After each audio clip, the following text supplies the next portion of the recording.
Sila ngayon ang mga bagong hero, walang iba kundi ang kawal Pilipino. Kahit ulang gagit, baha pati bagyo, nakahanda silang tumulong sa tao.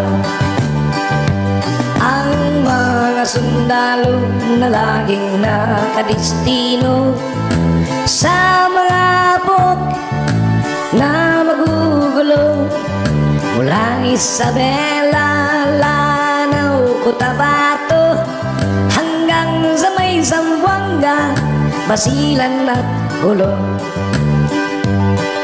Sila'y gumagapang sa gitna ng kadiliman, kagat ng lamok, tinitiis lamang. Panay-panay ang ambush sa gitna ng daan, at kung mapuruhan ng ulo mo'y pupugutan.